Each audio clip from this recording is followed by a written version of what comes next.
What if the next battleground for the world's most valuable resource wasn't in Silicon Valley, but somewhere you'd never expect? The global chip war is escalating, and its new front lines are emerging in places that will absolutely shock you. From the deserts of Africa to the jungles of Southeast Asia, even on tiny island nations you've probably never heard of. This isn't just about technology anymore. It's about power, survival, and ultimately, control over the modern world. Welcome to the global chip war's next unexpected battlefield.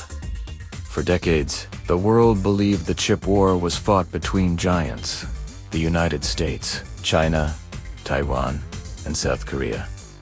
But a quiet revolution is underway, one that's redrawing the global map of power. The traditional manufacturing hubs, Taiwan's Hsinchu, South Korea's Pyeongtaek, and America's Silicon Valley are no longer the only key players. Now, attention is shifting to new, unexpected nations. Places once ignored by global tech companies that suddenly find themselves holding the keys to the future. Why?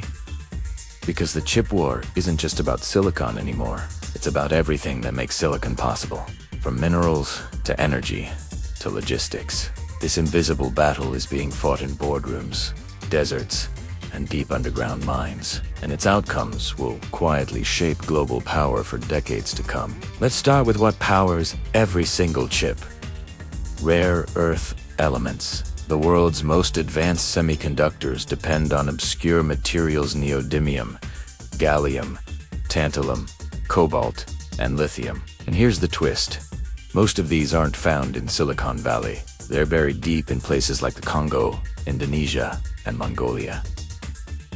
Take the Democratic Republic of Congo, for instance. It's home to over 70% of the world's cobalt reserves, an element essential for producing high-performance chips and batteries. Or look at Indonesia, which has become a battleground for nickel and copper, two metals crucial for semiconductor production.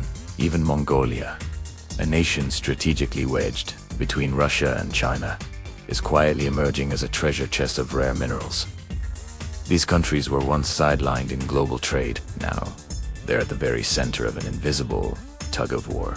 The US, China, and Europe are all racing to secure long-term mining contracts, investing billions in local infrastructure, and sometimes manipulating politics behind the scenes.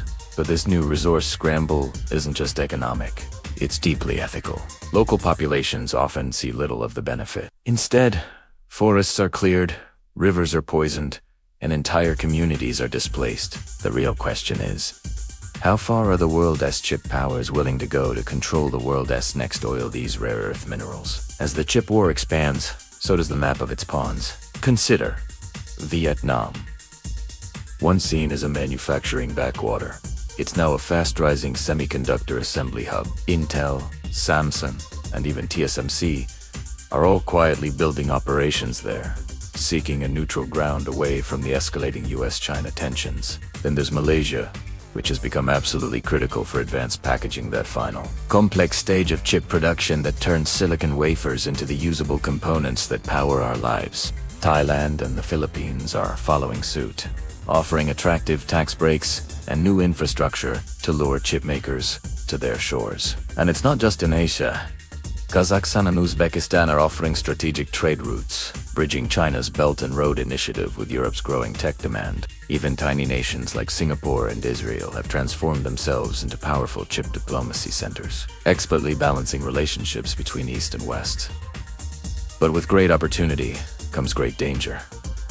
Economic pressure is mounting. Local political instability makes these nations easy targets for leverage. In Vietnam, protests over land and labor rights are on the rise. In Indonesia, an environmental backlash threatens new mining projects. And across Africa, that diplomacy is becoming a new, subtle form of control. Each country is a pawn on a massive geopolitical chessboard, moved not by its own will, but by the hands of chip superpowers. But hardware is only half the story. The real chip war extends deep into software, data, and human talent. The world's most advanced chips mean nothing without the complex algorithms that power them, and that's where a new kind of race has begun, the race for brains. India has become a global talent factory, producing engineers and chip designers faster than any other country on Earth. Major Western companies are setting up massive R&D centers in Bangalore and Hyderabad, not just for cost savings, but for the sheer creativity and innovation found there. Meanwhile, China is rapidly developing its own chip design software, desperately trying to escape its dependence on American EDA tools. Even Eastern Europe and the Middle East are emerging as talent havens, offering tax incentives and remote-friendly ecosystems to attract high-skilled tech professionals. But with great talent comes greater risk. Cybersecurity threats have absolutely exploded. Intellectual property theft is now considered an act of economic warfare. The battlefield has shifted from factories and mines to cloud servers and encrypted emails. In this invisible war, the lines are drawn not by borders, but by firewalls. So, where does all of this lead? The new front lines of the chip war could completely reshape global alliances. Supply chains will continue to fragment. Regional partnerships will replace globalization as we know it. And every nation, big or small, will be forced to choose a side not between capitalism and communism, but between competing chip ecosystems. The greatest risk: proxy conflicts, trade wars disguised as environmental disputes, economic blockades masked as national security concerns. The world could face a future where chip shortages trigger political crises, and technology itself becomes a weapon of control. But amid this chaos, there is opportunity. Nations that choose to invest in ethical production, renewable mining, and transparent partnerships could redefine what technological power looks like in the 21st century. So, forget what you thought you knew about the global chip war. It's no longer just a heavyweight match between America and China. It's a worldwide struggle for minerals, for mines, and for meaning. From African mines to Asian labs, from European data centers to Middle Eastern deserts, the new battlefields are everywhere.